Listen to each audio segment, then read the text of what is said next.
Welcome to Simply Explained English. I am Lisa. And I'm Eric. Do you want to improve your English easily? If so, you're in the right place. Okay, today we'll listen to a podcast about how to train your brain to think and speak in English. Let's listen to it. Welcome to English Mindset, the podcast that helps you learn English more effectively. I'm Mark, and today we're exploring how to optimize your brain for language learning. My colleague Emma is here to share some powerful strategies that can transform your English journey. Hi, everyone. I'm excited to help you discover these simple but effective techniques that can make learning English easier and more enjoyable.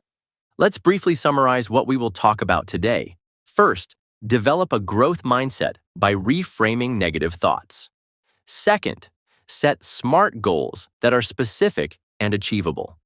Third, use the 2-minute rule to make starting easier. And fourth, incorporate physical movement to optimize your brain for learning. Walk and talk. Okay, let's start with the first one. Emma, many of our listeners believe they're too old to Learn English well. Is that true? Not at all, Mark. That's actually a common myth. Many adults think children have sponge brains that learn languages easily, but adults can't learn as well. What does science say about this? Neuroscience shows that adult brains can change and grow too. This is called neuroplasticity. Our brains can form new connections at any age. So age isn't the real problem. Often, it's our mindset. There are two types of mindsets: fixed and growth. A fixed mindset believes your abilities can't change. A growth mindset believes you can improve with effort and good strategies. Can you give an example of these mindsets in language learning? Sure. A fixed mindset thinks, I'm just not good at pronunciation. I'll never sound like a native speaker. A growth mindset thinks, my pronunciation is improving. With practice, I can get better. How can listeners develop a growth mindset? Start by noticing negative thoughts.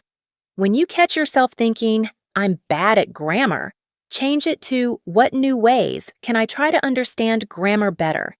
This simple change makes a big difference. Do you have a personal example of how changing your mindset helped you learn something? Yes. When I started learning to play the piano as an adult, I kept telling myself, I'm too old to learn music. I made very slow progress. Then, I changed my thinking to, my brain is forming new connections every time I practice. Within months, I improved dramatically. The same principle applies to language learning. That's inspiring. And I imagine this mindset change affects how we handle mistakes too? Absolutely. With a growth mindset, mistakes become valuable learning opportunities rather than embarrassing failures. When you make a grammar error, instead of feeling discouraged, think, great, now I know what to improve next. That's really helpful. What's another strategy for effective learning? Setting SMART goals. SMART stands for specific, measurable, achievable, relevant, and time-bound. Could you explain what that means for English learners? Instead of saying, I want to improve my English, which is too vague, say something like, I will learn 5 new travel phrases each week for the next 3 months. So, that's specific, measurable, and has a time limit. Why is this approach better? It gives you clear direction and helps you track your progress. Each time you check off a goal, your brain releases dopamine, a feel-good chemical that motivates you to continue. I've noticed many learners get overwhelmed with big goals like become fluent. Is there a way to make goals less intimidating? Absolutely. That brings us to our next strategy, the 2-minute rule. The 2-minute rule. What's that? It comes from James Clear's book, Atomic Habits. Instead of saying, I'll study English for an hour, start with, I'll study for just 2 minutes. Only 2 minutes? That seems very short. That's the point. It makes starting much easier. Often, once you begin, you'll continue for longer. But even if you only do 2 minutes, that's still progress. What are some 2-minute activities for English practice?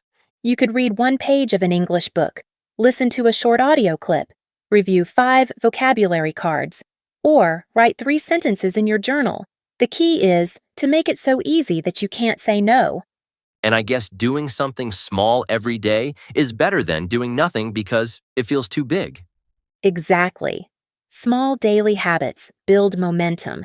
Your brain forms connections through repetition, not through occasional intense study sessions. Could you share a success story of someone who used the 2-minute rule? One of my students, Carlos, struggled to find time for English with his busy job. I suggested he start with just 2 minutes of vocabulary review during his morning coffee. After a month, those 2 minutes naturally expanded to 15 and his vocabulary improved significantly. The hardest part is starting, and the 2-minute rule solves that problem. Okay, our next topic might surprise some listeners. How does physical movement relate to language learning? This is fascinating. Exercise actually helps your brain learn better. When you move your body, even just walking or dancing, you boost a part of your brain called the hippocampus. What does the hippocampus do? It's your brain's learning and memory center. Exercise increases blood flow there and helps you focus better. It also reduces stress, which can block learning. So, should listeners exercise before studying English? Yes, even 10 minutes of light movement can put your brain in a perfect state for learning. Try taking a short walk, then sit down for some focused English practice without distractions. That's a simple tip anyone can use. What about combining movement with English? That's a great idea. You could listen to an English podcast while walking, practice vocabulary while stretching, or even describe your movements in English while exercising. I'm lifting my arms, now I'm bending my knees. I've heard that many successful language learners use movement in their study routines. Can you explain why this works so well? Our brains evolved to learn while moving, not sitting still at desks. When we add physical movement, we engage more parts of our brain, which makes stronger memory connections. Also, movement reduces anxiety, which is a major barrier to speaking a new language. That's why activities like walk and talk language practice can be so effective. These strategies all seem very practical. Any final advice for our listeners, Emma? Remember that consistency matters more than perfection. You don't need to do everything perfectly. Just keep showing up. Use these brain-friendly strategies and you'll see progress over time. Your brain is capable of amazing growth at any age. With these strategies, you can learn English more effectively and enjoy the process. Remember, small steps lead to big results when you take them consistently. Thanks for listening, everyone. We hope these tips help you on your English learning journey. Join us next week for more practical advice on improving your language skills. Goodbye. Bye-bye. What do you think about the English mindset, Eric? Very useful. I think our students would love it too. Many students feel stuck because they think they can't improve. Right. I liked the 2-minute rule too. It's a great way to help them start. Yes, we can ask them to do short daily tasks, just 2 minutes at first. And maybe set SMART goals together? Great idea. Simple, clear goals can really motivate them. This podcast gave us so many teaching tips. Okay, well, let's start our podcast. What are the words today, Eric? The first word today is mindset. Then we will continue with intimidating and vague. Then related to something, and the final one is check off. Let's start with the first word. The first word is mindset. Mindset. Mindset means the way you think about something. It's your attitude or belief. So it's how you see things in your mind? Exactly. For example, she has a positive mindset. That means she thinks in a good, hopeful way. What about he has a negative mindset? That's correct. It means he often thinks in a negative or unhelpful way. Here's another one. To learn a language, you need the right mindset. Yes, that means your way of thinking should be open and strong. Can I say she changed her mindset about exercise? Perfect. That means she used to think one way, but now she thinks differently. Is mindset a noun, Eric? Yes, it's a noun, and it's countable. You can say different mindsets. Like, people have different mindsets about money. Exactly. Is mindset formal or informal, Eric? It's neutral. You can use it in writing or in everyday conversation. That's good. It sounds smart, but still natural. Right. Here's a quick check. Is this correct? She has a strong mindset? Yes, that's correct. What about he mindset is positive? No, it should be. His mindset is positive. Great job. So, mindset is a useful word to talk about how we think. Okay, well, now let's move on to the next word. The next word is intimidating. Intimidating. Intimidating is an adjective that describes something or someone that makes you feel nervous, scared, or less confident. So if something is intimidating, it makes me feel a bit afraid? That's right. For example, speaking English to native speakers can be intimidating for beginners. I understand.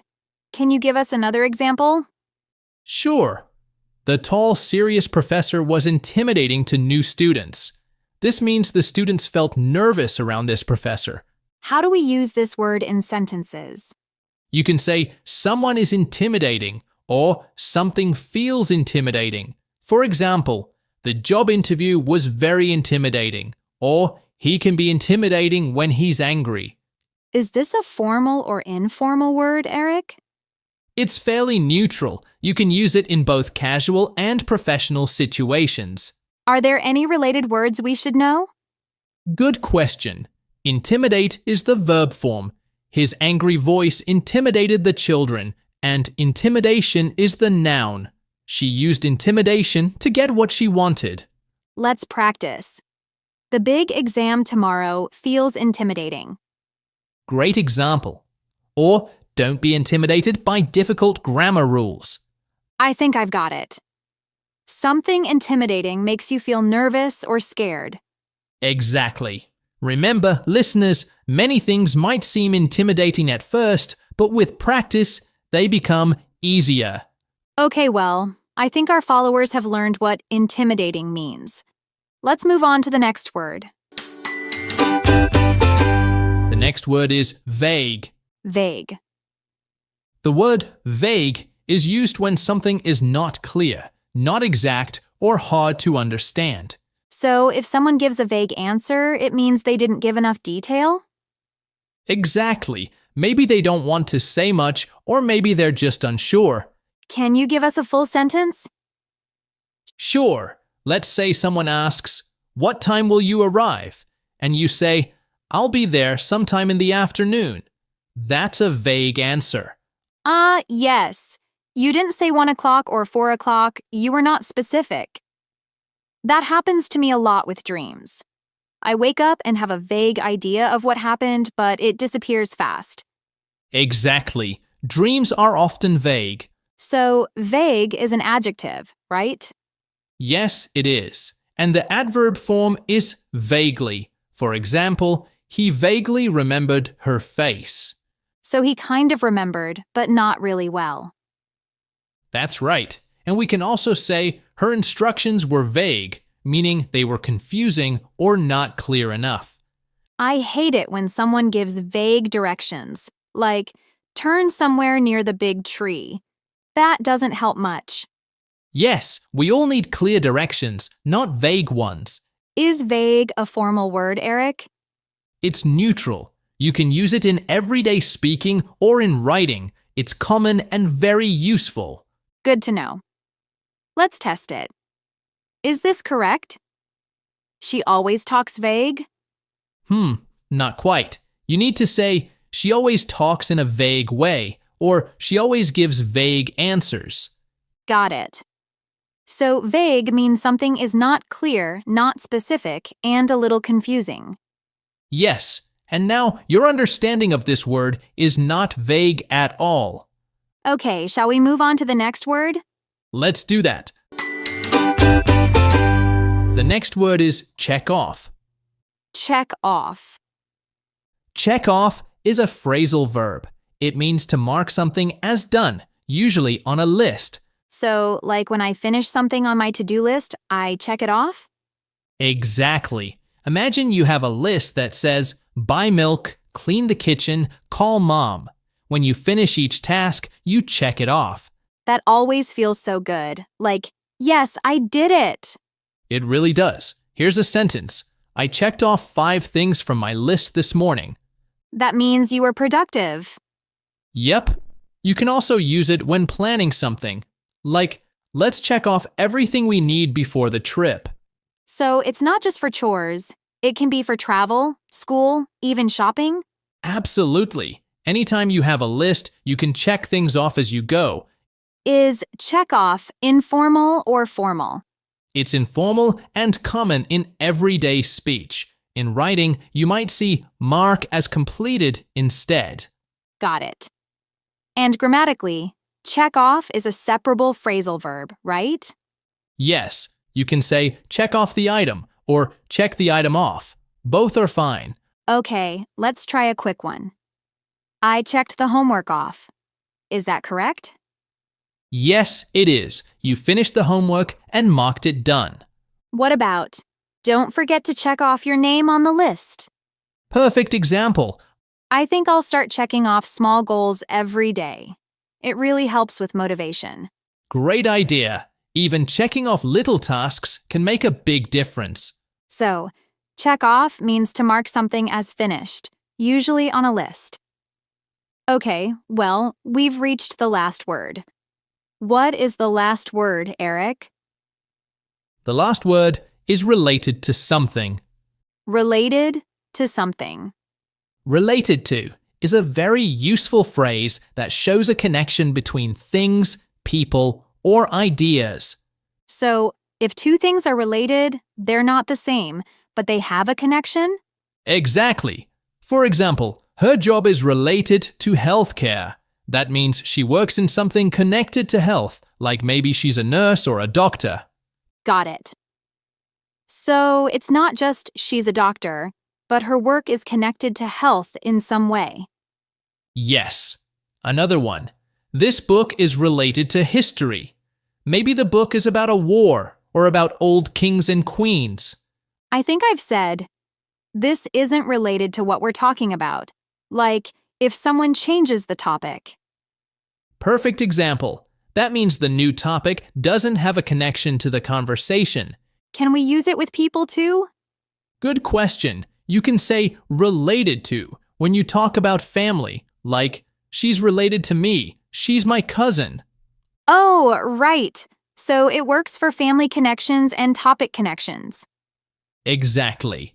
Now let's look at grammar. Related is an adjective, and we always say related to something. The word to is important here. So we don't say related with or related about? Nope, just related to. For example, my question is related to the lesson. And what if I say, his problems are related to stress? That's perfect. It means his problems come from stress or have a connection with stress. Is it a formal phrase? It's pretty neutral. You can use it at school, at work, or just in conversation. That's good. So, let me try one. My job isn't related to science. I work in marketing.